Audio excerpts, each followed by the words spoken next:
Let's see if we can get this car running. I don't know.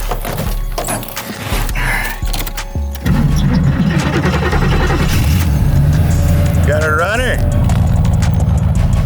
Let's back it up and cut it down.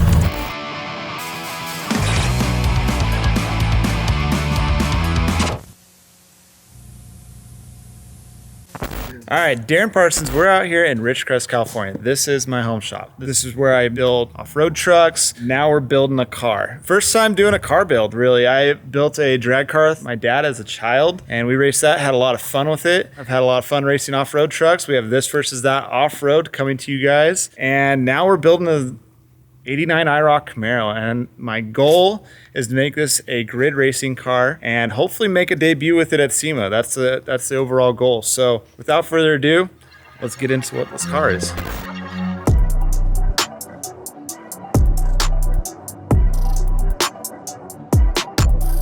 You guys may recognize me. I've been around Hoonigan for about 10 years now. Most notably known for building off-road trucks, racing off-road trucks. My 93 Ford Ranger, mild, 650 horsepower engine. Just mild? Just a mild. Oh! I don't like Darren Parsons.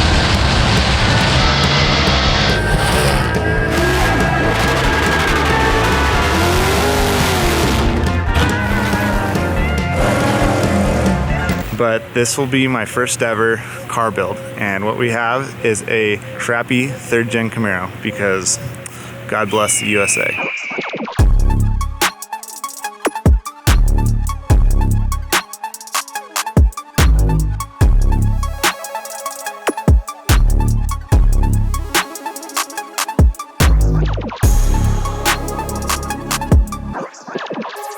You guys may have seen me racing a drag car a few times on some of the This versus That episodes. That was a car I built with my dad as a kid.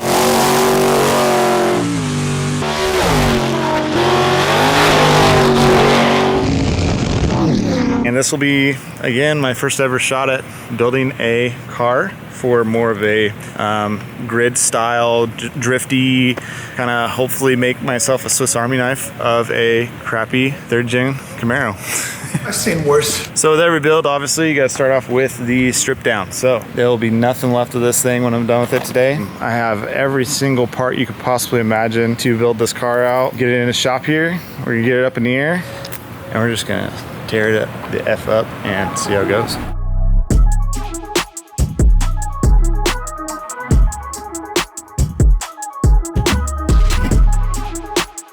So you know, we've been partnered with eBay Motors for a cool minute, and you get a bunch of things on there. Boats, cars, engines, damn near trains, locomotives, whatever form of communication and transportation that you need. And guess what else they have? Tires.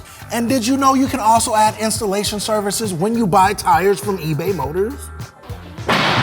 That's right. All you gotta do is go to eBay Motors, type in your tire size, and then find what you like in personal preference, send it to your local installer, and they'll put it on, mount it, balance it, and put your valve stem on. And did I mention they'll dispose of your tires as well? So go to eBay Motors, select your tires, and select an expert installer, roll your car or truck right in there, and they'll put it on for you. And while you wait, make sure you hydrate. It's hot out there, kids. And you can do it all from the comforts of your couch. And you don't even gotta put pants on. Trust me, I'm not wearing any right now.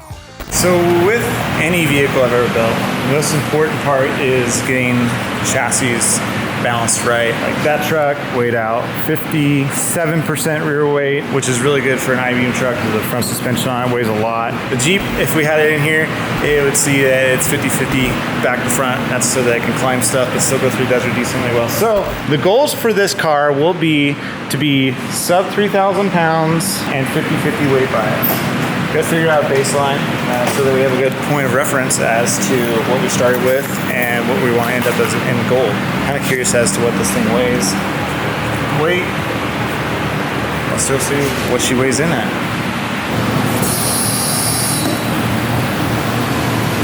Okay, so lift is completely down. That's what she's dialed in at. All right, so that's where we ended up with weight-wise. Front to rear, 40%. Rear weight bias. which isn't great. We want to get this thing 50-50 front to back. That's where I aim to be. 3269 is the overall weight. It's 40% rear weight, which is no bueno. So we're gonna work on that. Then we're gonna get into what we got over here.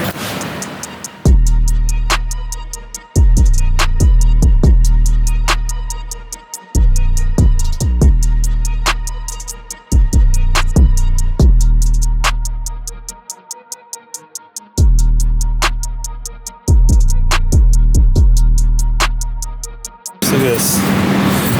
These shocks are some of my favorite. Look at that beautiful JRIs are. I'm used to handling shocks that are way heavy, and these things are so petite, light. Anyways, let's give you guys a little peek of the engine before we get this thing completely stripped down. It is a 305 auto car. Yep, there it is. It's not bad. I mean, really, this thing isn't too beat up as far as under the hood looks. Got some cobwebs and stuff, but otherwise, she ain't bad. It's time to go in on it. I'm excited. Let's go.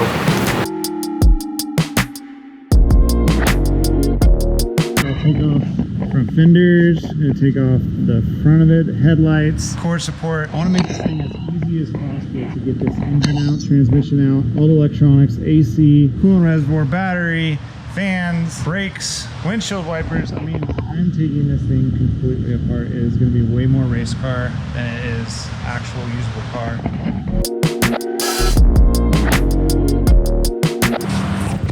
No real science there, just like marking the hood if I can. So we got a reference when we go to put it back on. Probably one of the littlest tricks in the book, but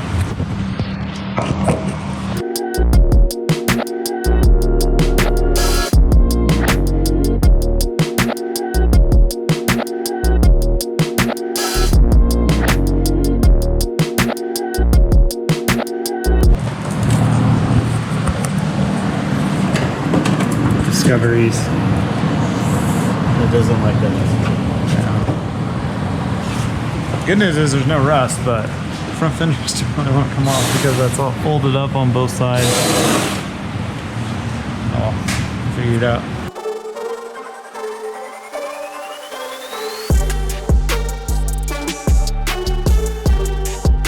Done.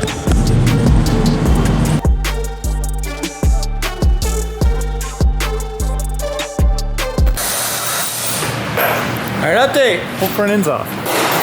And found good things, you know, not a lot of rust or anything. Great. You can see like just a little bit of surface rust in there. Did realize that we have no way to get the wheels off.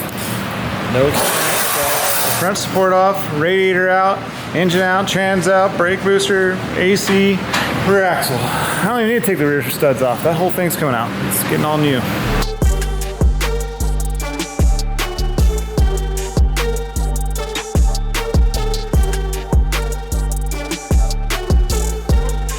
Gotta jump up underneath it and get the exhaust undone, starter undone. Frankie's killing it on the interior, getting this thing stripped out. I think we're not even gonna use anything in this interior. I'll probably leave the carpet kit in it just to keep it reference, but honestly, do fiberglass dash and race car.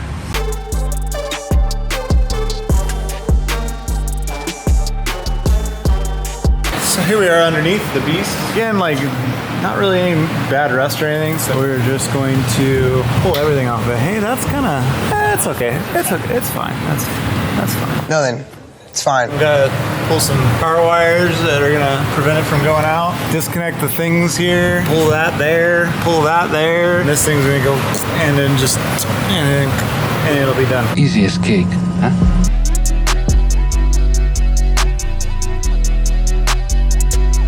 By far, the most rewarding part will be removing that exhaust. What were they thinking? I want to know.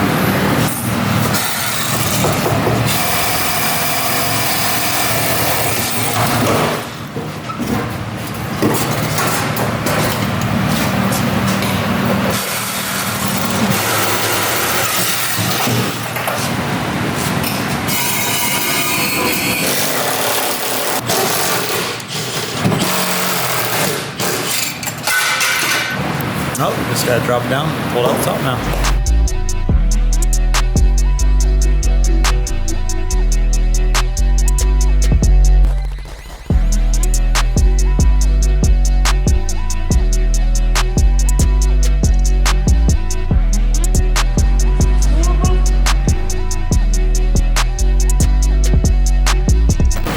it is, ladies and gentlemen.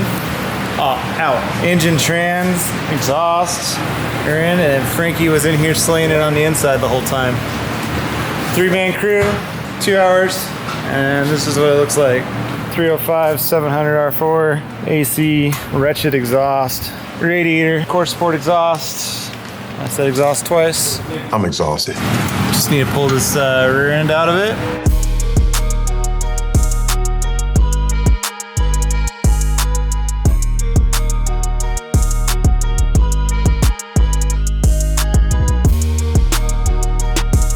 All right, so that's it for the first round of work. We got everything out that we needed to get out today. We got the boys here that are gonna make derby cars out of this. 305 700 R4. This is good motor, trans, everything worked. It's all cut down, tripped out. They're even gonna take this posi track home. Got the interior all right there. It's gutted as well. So on the next one, we'll be going over chassis, suspension, getting that all set up, put it in place. There's some bracing that we're gonna do on it, and these Detroit speed parts we're gonna dive into are super nice. So can't wait to get all them boxes over there put on. Man, look how dirty they are. Got the bare brake set up on the back of this thing. 6-piston for the main, 4-piston for the handbrake that will go in there. And now we have all of the hardware and the correct JRI coilovers from Detroit Speed. And these things are absolutely sick.